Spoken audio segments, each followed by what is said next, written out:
Welcome back to the Deep Dive. Today we're really getting into the story of Rana Sanga, the Lion of Mewar. Yeah, great topic. You sent over some fascinating material on him and his times. Absolutely. And our mission today basically is to pull out the key insights. What made this guy tick? Exactly. We're talking 15th, 16th century India, a real period of flux, powers shifting. New empires popping up, Mm-hmm. and the sources really put Rana Sanga right in the middle of all that action. He's definitely a central figure, no question. So what we want to try and figure out is, well, how did he rise up? What made him such a force to be reckoned with? And why do we still talk about him? What's the legacy there? Right. So we'll look at his journey, the big wins, the turning points, get a clear picture of his importance. Sounds good. Where should we start? His early life? Yeah, let's do that. Sources say born 1482, Sisodia dynasty in Mewar. But getting the throne wasn't simple, was it? Oh, not at all.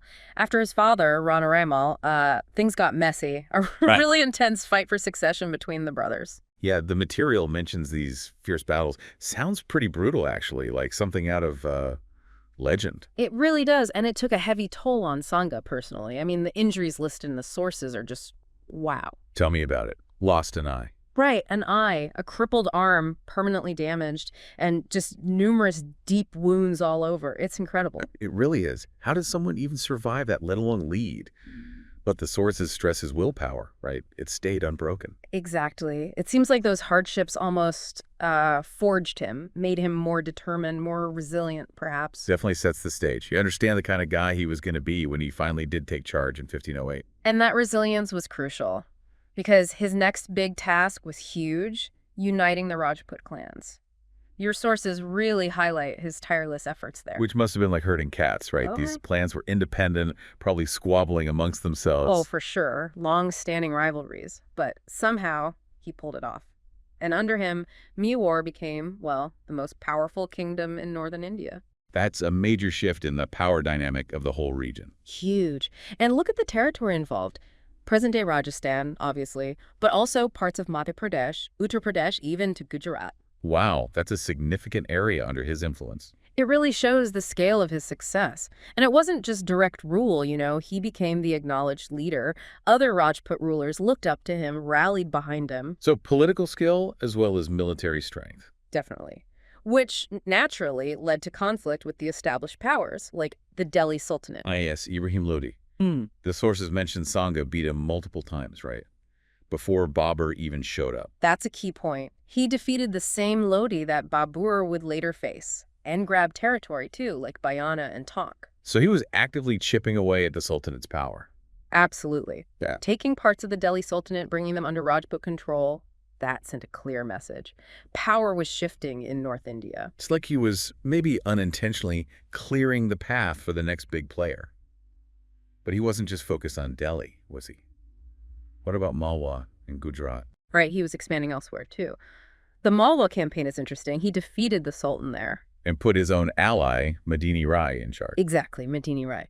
And installing a Hindu leader in a region often under Muslim rule, that's symbolically quite significant, suggests bigger ambition. More than just land grabs, yeah. Projecting Rajput Hindu influence, and then Gujarat clashes there too. Yes, against Muzaffar Shah II. More strategic wins for Sanga. Must have really boosted Rajput pride and his own reputation. Okay, so he's built this powerful confederacy, beaten back the Delhi Sultanate, expanded his influence, which brings us to the unavoidable clash. A big one, the Battle of Khanwa, 1527, probably the most famous moment of his life. Against Babur, the founder of the Mughal Empire. The very same, near Agra. Oh. And the reason, pretty clear from the sources, Sanga saw Babur as an invader. He wanted him out of India. Simple as that, drive him back. And Sanga brought an enormous army to Khanwa, this huge Rajput confederacy he'd built. Plus allies, right? Even some Afghan chieftains. Yes. That's a fascinating wrinkle. Hindu Rajputs and Muslim Afghans allied against the Mughals shows how alliances shifted based on perceived threats. Realpolitik in action. Yeah. So huge army. But they lost. Why? What went wrong? Well, the sources point to a few key things. Babur's strategy, for one. He was a brilliant tactician. Okay, so strategy. What else? Technology. gunpowder, Yeah. artillery. Baburs used cannons and matchlock guns effectively, and this was, well, relatively new and devastating for the Rajput forces. Ah, the tech advantage. That often makes the difference. It really does. And then, sadly, there was betrayal. An ally, Saladi of Raisin, apparently switched sides or deserted mid-battle. Ouch. That would hurt. Right when you need unity most. Absolutely weakens morale, breaks lines. But even with all that going against him, Sanga's personal bravery is highlighted. Yeah, didn't he refuse to leave the field? Yeah. Even when badly wounded? Gravely injured, yeah. Wouldn't retreat. They had to basically carry him off unconscious, just refused to give up. Incredible image. A true warrior king to the very end of that fight.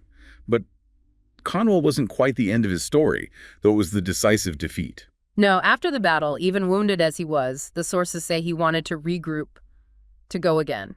He was determined to restore Rajput honor. He just wouldn't quit. But he didn't get the chance, did he? Tragically, no. The sources suggest his own nobles. Well, they got nervous. Feared another devastating war. So they poisoned him. Is that what the material indicates? It's alleged, yes. Poisoned to prevent another campaign against Babur. A really bleak end. Shows the internal pressures, too. Politics can be brutal, even for someone that powerful. And his death, 1528 in Chanderi. That's what the sources state, yes. Chanderi now in Madhya Pradesh. But despite the defeat, despite the poisoning, his legacy is immense. Absolutely. He's remembered as this symbol, right? Rajput valor, sacrifice, resisting foreign rule. Definitely. The warrior king who stood up. And his ambition, even if it failed, was grand, reviving a major Hindu power in the north. And he wouldn't compromise, would he? Babur apparently offered terms. He did. But Sanga wanted Babur gone, expelled completely. No negotiation on that. Shows his resolve. And that spirit, that resistance, it inspired others later on. Hugely. The sources specifically mention his descendant, Maharana Pratap. Sanga's example was a direct inspiration for Pratap's own legendary resistance against the Mughals. That connection is amazing. His own descendant carrying the torch. It really is. And others too, Rani Durgavati, Rajaman Singh Tamar, they drew inspiration from Sanga's defiance. He cast a long shadow.